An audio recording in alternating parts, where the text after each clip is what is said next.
I think it's pretty obvious Arsenal have a lot to do this summer. They're already getting started with a couple of the signings, which are yet to be announced. We know how long it takes Arsenal to actually announce people. But in today's video, we're going to be going from the attackers to the goalkeepers, looking at the players that we could sign, the money that could be spent, because I think this could be Arsenal's biggest summer in a very, very long time. But before I begin, if you are new here, please hit the subscribe and the like as well. It'd be greatly appreciated. But let's get straight into it. And we're going to start with the strikers, the forwards. That's the most exciting position. Everyone wants to have a striker, somebody who scores multiple goals per game.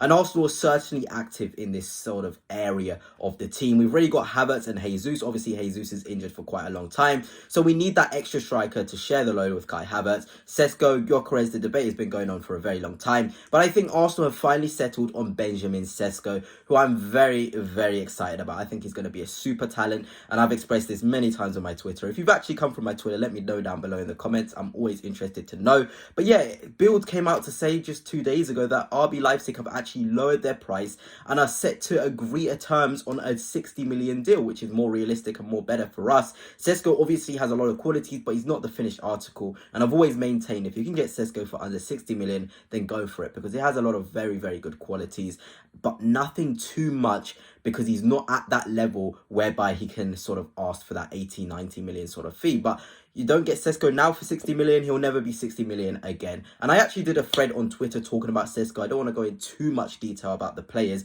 I just want to look at the positions, the players that could come in, and a little bit more on that side of things. But I said he's a unique striker, and I sort of put a massive thread. Go check it out if you haven't already. And I'll sort of read the first thing that I said about Sesko is he has the capacity to finish in various different ways, ability to score any goal. And I've said this, Arsenal needs somebody up front who can score a variety of goals. We play a lot of defensive blocks. We need players who can unlock them in various different ways, and Sesko certainly has the capacity to do so. His frame, his ability to dominate zones, it's all very, very impressive. It genuinely is. Yes, he's not at the top level of, sort of that proper grown into his frame where you can say Sesko's going to do this every single week. No, he's not there yet, but he has the capacity to do some special things week in, week out already at such a young age. Time in the video again where I have to give a massive shout out to Dragon Jersey for again sponsoring this video. You can get yourself Arsenal kits like this. I've got myself a Bergkamp one here, a retro. I love the banana kit, and a lot of you did seem to say you liked it as well. So go over there, 10% off if you use my code Fanatics, and I guarantee it will be a very, very well worth purchase for you. But that's it for now. Let's get moving with the video. Next position is the winger position. I feel like this is again somewhere where we actually need to bring in two players. We may lose one of Trossard or Martinelli. There's been talk today actually about Saudi coming in for Martinelli, Trossard as well, maybe somebody coming in for him too. Arsenal need wingers, and I actually want to talk firstly about Adeyemi and Bakayoko. I think I've done a lot of talking on Rodrigo and Eze. One of the two will probably come in. I'm a fan of both, to be honest. I prefer Rodrigo, but Eze is not a bad footballer himself. And I've always maintained that Arsenal should go for either Bakayoko, Karim Adeyemi, or Edin Zagrova.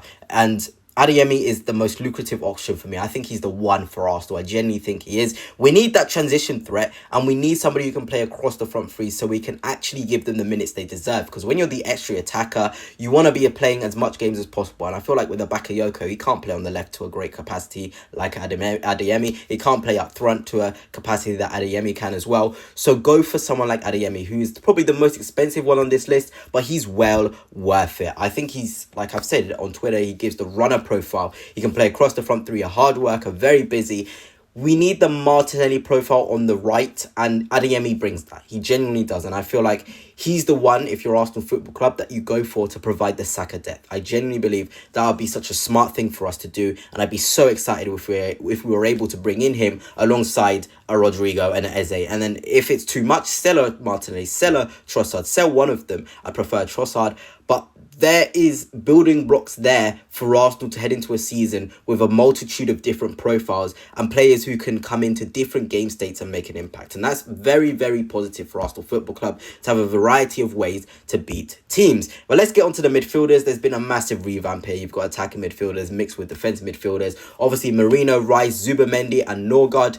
I am very happy with the Norgard deal, £11 million. Partey, if he stayed, because he wanted to have around 220 grand per week, he would have been a 30 million investment because he wanted a 3-year extension. With Norgard, it's a 3-year deal for 11 million plus his 70 grand a week wages. It's smart from Arsenal Football Club. It certainly is. I know Norgard's a bit older. He's 31 years of age, but he's not slowing down. His aging is very, very good, and he's going to be a great utility man like a Marino in this side. Then you're looking at Ødegaard, Waneri, and then at the bottom you have Eze/El-Khanous with a question mark. My dream would be Xavi Simons, but I have to be realistic. If we get Rodrigo on the left, Eze/El-Khanous in the middle. And I'm not saying Arsenal are definitely going to get this position as somebody to come into the side, but I am saying there's space for it. I genuinely believe there's space for it. And I am a massive fan of sort of El-Khanous as a player, to be the one to come in to provide extra sort of depth in that position. I know people will say Waneri, people will say Max Daumann. Max Daumann is 15, guys. There's 2-3 more years for him to grow.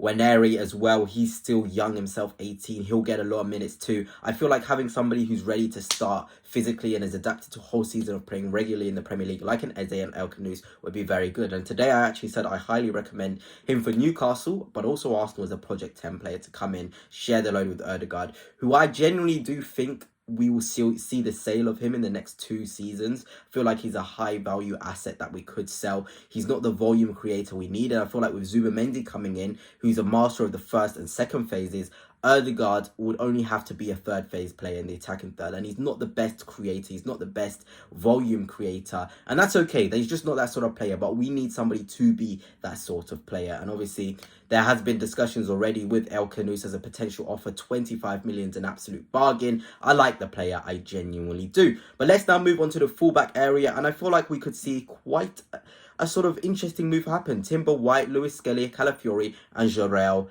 Hato. And there's been talk, actually, Arsenal are really keen to sign Hato on top of Mascara. So Arsenal could actually bring in 2 defenders this summer, and I feel like it's genuinely needed. With Zinchenko potentially leaving, that means we only have Calafiori and Lewis Skelly, who's by trade more of a midfielder, as our left-back option. So bring in Hato, who's experienced there. He can provide a different profile, and a Nuno Mendes light sort of profile. I've talked about him on my Twitter to be that sort of player.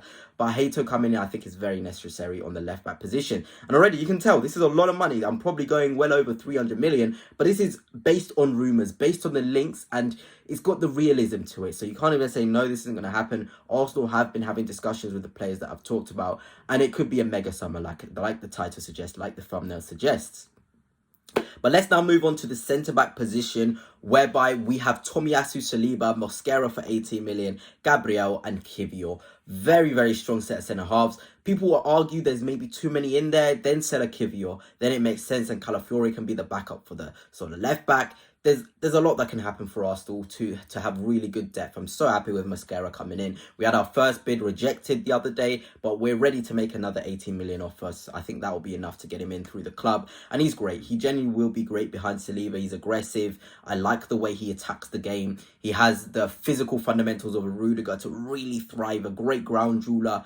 And he'll be great. He'll genuinely be great for Arsenal Football Club. He's not great on the ball, not great early, but those are things he can develop in his game. He's still only young. He's still only 21 years of age. His birthday was actually 2 or so days ago. So there's a lot of room for improvement. I'm genuinely excited for this. And of course, in the goalkeeper department, we have Raya, Kepa, Setford/Porter. I think one of those guys will be the third choice keeper. But Kepa for 5 million to play backup, played all season for Bournemouth last year and was pretty good for them. I see nothing wrong with a deal like this. We need a backup goalkeeper. Of course, the dream was Joan Garcia, but Kepa is more than capable to come in where you feel safe in those Carabao games, those FA Cup games, for him to start and make an impact. But anyway, gunners, that's it for now. Let me know your thoughts on the things discussed in this video, but until next time, peace.